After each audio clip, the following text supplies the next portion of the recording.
Nous allons donc continuer à explorer la science de l'art de la pharmacothérapie en nous concentrant dans cette conférence sur l'alliance pharmacothérapeutique, l'implication du patient dans son propre traitement, la prise au sérieux de ses préférences thérapeutiques et la réflexion sur la manière dont nous communiquons avec nos patients.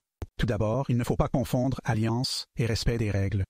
L'alliance est une position négociée qui implique à la fois nos souhaits et notre expertise, ainsi que les souhaits et l'expertise du patient sur lui-même, et une position négociée qui tente réellement de prendre en compte les pensées du clinicien et du patient. L'alliance, comme je le suggère, est directement corrélée à la réponse au traitement. Une étude réalisée, une analyse secondaire des données du TDCRP dont nous avons déjà parlé, le Treatment of Depression Collaborative Research Project, qui, avant STAR-D, était la plus grande étude en double aveugle, contrôlée par placebo, financée par le NIMH, Krupnik et al., ont réalisé une analyse secondaire de ces données en examinant la question de l'alliance parce qu'ils avaient obtenu des mesures de l'alliance dans le cadre de cette étude. Et l'alliance, tout d'abord, leur hypothèse expérimentale était que l'alliance serait probablement très importante dans les traitements psychodynamiques, modestement importante dans la TCC et, vous savez, marginalement importante dans la pharmacothérapie, mais il s'est avéré que l'alliance était un facteur aussi puissant dans la pharmacothérapie que dans la psychothérapie et que l'alliance était en fait un déterminant plus fort du résultat du traitement que l'état du médicament. Dans cette étude, et vous savez probablement où je veux en venir, les patients qui ont reçu l'antidépresseur actif et qui ont établi une solide alliance avec leur médecin ont obtenu les meilleurs résultats. Les patients qui ont reçu le placebo et qui avaient une mauvaise relation avec leur médecin ont eu la plus mauvaise réponse.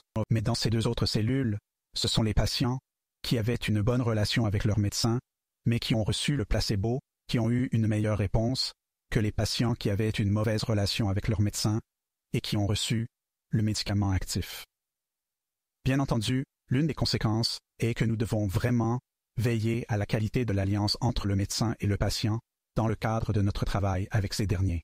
Pour parler de certains éléments d'une alliance pharmacothérapeutique efficace, il y a la chaleur et la présence, le soutien de l'autonomie, l'accord sur les cibles, le respect des préférences thérapeutiques, la prise de décision partagée et une bonne communication. Tout d'abord, en ce qui concerne nos propres attitudes, nous savons depuis un demi-siècle que le niveau d'empathie que nous éprouvons à l'égard de nos patients favorise l'obtention de résultats positifs. Nous savons que notre investissement dans le patient et l'amélioration de ses symptômes influencent également les résultats du traitement dans un sens positif, tout comme nos attitudes à l'égard de la pharmacothérapie. Si nous avons une attitude très optimiste à l'égard de la pharmacothérapie, les patients naïfs de traitement ont tendance à réagir positivement. Selon une étude réalisée par PRIB, les patients qui ont déjà fait l'objet de plusieurs essais de médicaments et qui n'ont pas obtenu de résultats satisfaisants n'apprécient pas que les médecins fassent preuve d'un optimisme excessif. La valeur d'un engagement humain chaleureux ne peut être sous-estimée. Une étude intéressante, réalisée par Cruz en 2013, s'est intéressée au ton de la voix et à l'affectivité positive dans la voix.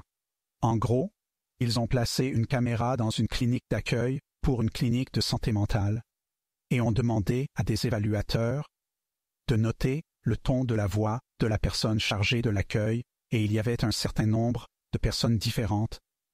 Il s'avère, et c'est quelque chose dont la fiabilité est assez élevée, que l'on peut dire si quelqu'un a une voix chaude ou non. Ainsi, si le médecin avait une voix chaleureuse, le patient était beaucoup plus susceptible de revenir pour un second rendez-vous. De même, l'utilisation de la technologie lors de l'évaluation de l'admission semble avoir un effet similaire. Dans cette étude, ils ont donc placé une caméra dans la prise d'eau. Il s'agit de Rosen, Nakash et Allegria, 2015. Ils ont placé une caméra dans la pièce où se déroulait un entretien psychiatrique et ont demandé à des évaluateurs de regarder si le clinicien interagissait ou non avec l'ordinateur. Si le clinicien interagit avec l'ordinateur une fois au cours de l'entretien, cette session est codée comme une session avec interaction technologique. Il s'est avéré que toute interaction avec l'ordinateur entraînait une baisse de l'alliance thérapeutique et une réduction significative de la poursuite du traitement.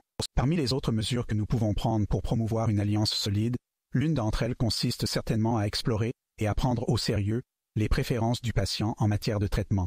Il s'avère que les patients qui bénéficient des modalités de traitement qu'ils préfèrent s'en sortent mieux.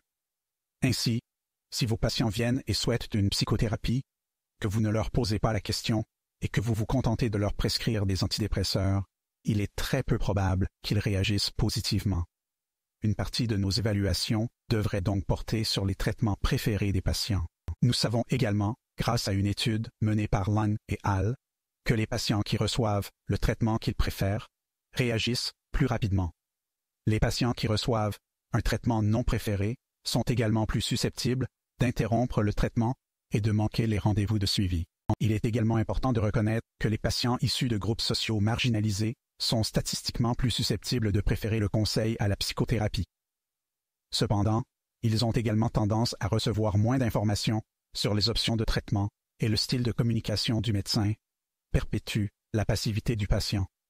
En ce qui concerne l'exploration des préférences de traitement, il est important, bien sûr, avec tous nos patients, mais nous devons être particulièrement attentifs, avec nos patients issus de groupes historiquement défavorisés, au fait que nos propres préjugés systémiques peuvent influencer la mesure dans laquelle nous le faisons.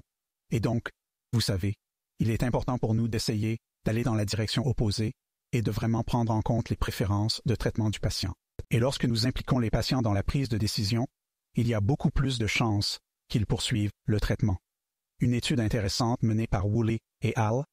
Sur des patients hospitalisés pour dépression dans une unité psychiatrique, les patients ont eu le choix, et c'est vraiment intéressant, ils ont eu le choix, un choix cliniquement insignifiant, mais le choix était le suivant.